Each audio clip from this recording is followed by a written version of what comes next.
Hello friends, and welcome once again to the Gesundheit Kitchen. My name is Hans, and with a name like Hans, you have to know that I am genetically predispositioned to love sauerkraut. And I know immediately some people are probably thinking, sauerkraut, why are we talking sauerkraut? So first off, I've talked about probiotics before, and we are learning more and more, not just we, you and me, I mean the world is learning more about how our entire immune system really is centered in our guts. And so the happier our guts are, the happier our entire immune system is. If your guts aren't happy, you aren't happy, right? And so especially for folks that are GI compromised, I don't have a stomach, I don't have an esophagus, probably missing some other things in there, but so it becomes incredibly vitally important that I am feeding that gut biome. You hear that term a lot, the gut biome. Basically, it's all the residents in your gut. And you're always wanting to populate that with the good bacteria. So you know things like yogurt, I've talked about kefir and tempeh, those kind of things, cultured buttermilk, cultured sour cream. And I mentioned before kimchi and sauerkraut, so I kind of wanted to do a deep dive, not literally, but I wanted to talk a lot about lacto-fermented vegetables. So the lacto, of course, you think milk when you hear lacto because of lactose. But this is really talking about a bacteria called lactobacillus, and there's actually several different strains of lacto. You don't need to know all of that. I'm going to show you how we're going to make a little of this at home because I like to play with this stuff. But more importantly, I'm going to talk about if you want to incorporate more of these things into your diet, what you should be looking for. So you've probably seen sauerkraut come in a canned form, and nothing wrong with that, but it's not alive, meaning that those probiotics that you're really looking for, when they put it in a can, they pasteurize it, they heat sterilize it, and that actually effectively kills all of those good bacteria.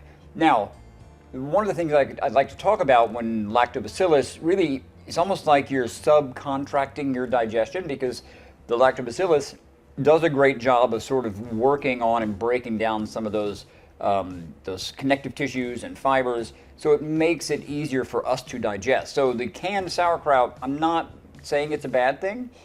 It will be good for your gut in that it's a lot of what we call prebiotics, which is the stuff, if you think of your probiotics as your soldiers in your gut, the prebiotic is what you feed those soldiers. So nothing wrong with canned sauerkraut, but if you're going to go for the real thing, go for fresh sauerkraut, and you'll find it in the deli case, in the grocery store or at a deli. Obviously, it'll come in a glass jar or it'll come in a pouch, and you can get all sorts of varieties. This is a classic traditional cabbage. The main thing with sauerkraut is it will have no vinegar in there. A truly fermented sauerkraut gets that sourness from the fermentation process. So that has that slightly acidity to it. The lactic acid's got that little bit of a bite to it. And it'll say on there that this is alive, active, much like when you buy yogurt, it says it's alive and active.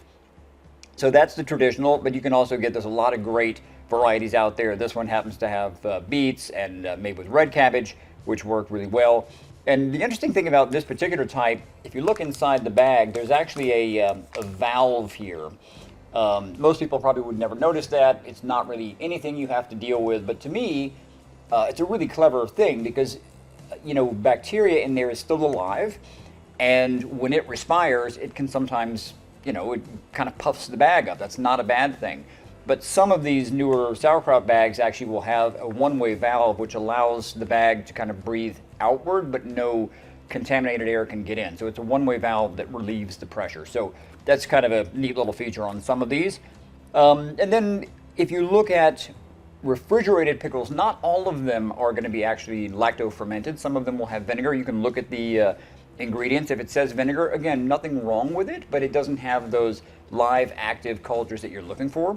So when you're looking at one, oftentimes it'll be cloudy like this, and that's a good sign. That's kind of a sign that the bacteria are active and healthy. And if you look at the ingredients, cucumbers, water, salt, garlic, dill, mustard seed, no vinegar. So the bacteria are what make it sour, and they're delicious. And then the other thing that I love, and basically it is sauerkraut adjacent, is kimchi. And I've had Korean friends tell me that I shouldn't call it Korean sauerkraut, and I've had Germans tell me that I shouldn't call kimchi Korean sauerkraut, but effectively that's what it is. It's the same fermentation process, different ingredients. Usually it's a bigger cut cabbage. Oftentimes it's they use the Napa cabbage, which has kind of more of the The white crunchy part in there will be in kimchi, but you can use standard cabbage. And I also have in there radishes and also chili powder or chili flakes. So kimchi can be a little spicy. I make it in the mildest way possible because again, we all have different tolerances, and with my redacted GI system, I can't really do crazy spicy anymore, but I do like the capsaicin. It's, stimulates your appetite and it's good for your immune system. So I make kimchi, a lot of garlic, and I eat it on all sorts of things. I eat it on rice or with scrambled eggs even, or in a taco. It's just a great thing to have. So you can find a lot of great lacto-fermented vegetables. Always is going to be in the refrigerated section, or at least room temperature. It would never be sort of shelf stable in a closed thing. In some farmers markets, you'll find like a wooden barrel where they'll have sauerkraut that's still actively fermenting, but it'll, again, they'll have it at room temperature. The bacteria thrive in between, say, 60 to 70 degrees Fahrenheit, so that's when they're really doing their thing. So when you're fermenting it, you want to have it about room temperature. But once you refrigerate it, it kind of puts those bacteria puts them to sleep a little bit, and so you can kind of stop the active fermentation by refrigerating them. So those are great products, all of them delicious, but I like to make my own, and if you're not interested in making your own, that is totally fine. It is, you don't have to do that at all. But I just want to show you how easy it is. There's a great website called culturedguru.com. We'll throw up the lower third. It's a friend of mine. She really, to me, kind of helped demystify how easy it is. I usually make this in a big batch, but all you need is some shredded cabbage or chunked cabbage, farm fresh veggies there, and again, on the website there's a lot of great alternatives. I usually like to put some different things in there, so we're going to put some carrots in there, and then some cloves of garlic. And I make a brine ahead of time. So I actually take, it's a 3% brine, tastes a little bit like the ocean as far as saltiness goes. So it's about, per gallon, it's about a half a cup of kosher salt. And I use a filtered or spring water, not tap water, because chlorine will actually kill the bacteria that you're looking for. So all you have to do is, again, this is already salted. This is a brine that I made. You put just enough water to kind of get to the top of the veggies. And then I use a glass weight, and you can find these things in any health food store or online. This is going to keep the vegetables below the brine, so that keeps them from getting oxygen, which would feed the bad bacteria. And again, this is kind of a whole mad science project, but the main thing is, when I put a lid on this, I'm not going to tighten it all the way. I want it to have a little bit of space to where, as those bacteria start to respire, that they can kind of burp themselves out a little bit. So it takes about 4 weeks for this to turn into something like that, but it's a lot of fun, and it's for the family. It's kind of a weird science project, and there's a lot that can go right and less that can go wrong. So again, you don't have to make it yourself. A lot of great products out there, but I just wanted to show you how simple it is to make your own, and that's a fun way to preserve some of the bounty. Not all veggies are perfect for this, but there are a lot of vegetables, including apples, corn, beans, a lot of great things that you can ferment. So I always, again, a name like Hans, sauerkraut just seems to be in my DNA. But it took me a long time to actually learn to love sauerkraut, and now I love it. I make it all the time.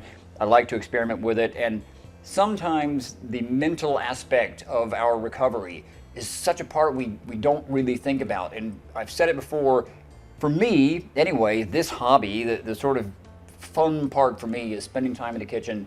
It's very cathartic, it's very reflective, and I get to really kind of be in my space. So don't be afraid to get in the kitchen. Worst thing that happens if it goes bad, well, you've wasted $2 worth of ingredients. You've learned what not to do. So don't be afraid to kind of play with those things. I always love, anytime you guys have feedback, send it my way.